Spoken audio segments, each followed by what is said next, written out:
Chapter 3.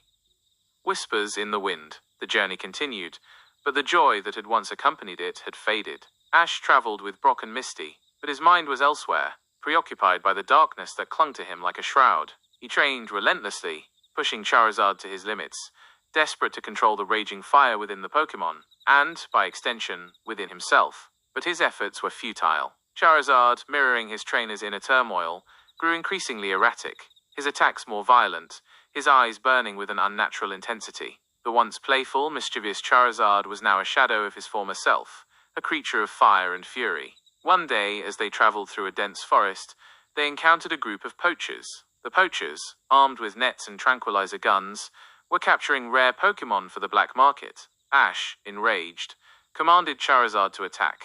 Charizard, unleashed, was a whirlwind of fire. He incinerated the poachers' nets, sent their tranquilizer guns flying with a blast of flamethrower, and chased them off into the depths of the forest. The rescued Pokémon, grateful for their liberation, showered Ash with affection. But Ash felt no joy. He only felt a strange emptiness, a hollowness that echoed the void within him. He had used his power to protect the innocent, but the act had brought him no satisfaction. That night, as he sat alone by the campfire, the whispers returned, louder this time, more insistent. "Power," they hissed. "True power. You can use it for good, Ash. You can protect the weak, punish the wicked. You can become a force for justice." Ash shivered. Despite the warmth of the fire, the whispers were tempting, offering a purpose, a meaning to the darkness that consumed him. He could use his power to make a difference, to right the wrongs in the world. But a voice, faint and hesitant, countered the whispers. "Is this what you truly desire, Ash? To become a force of vengeance? To use your power to intimidate and dominate?"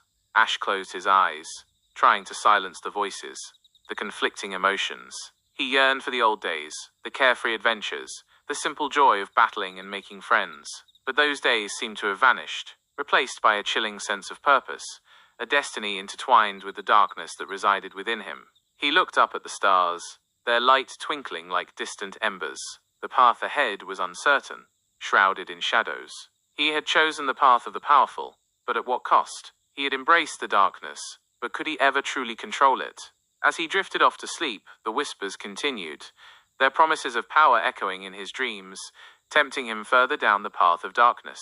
He plummeted into a nightmare, a vision of power unlike anything he had ever imagined. He saw himself sitting upon a throne of obsidian, flames licking at its edges. Below him, a sea of Pokémon cowered, their eyes filled with terror. Charizard, now a monstrous beast of pure fire, stood guard beside him, his eyes burning with an unholy light. A voice, deep and resonant, boomed through the cavernous hall. "Ash, the unstoppable, ruler of all. None shall defy you.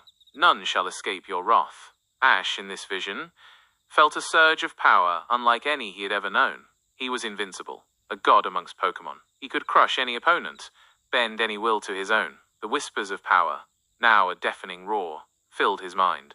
He reveled in it, this intoxicating feeling of absolute control. The world, in this nightmare, was his to command.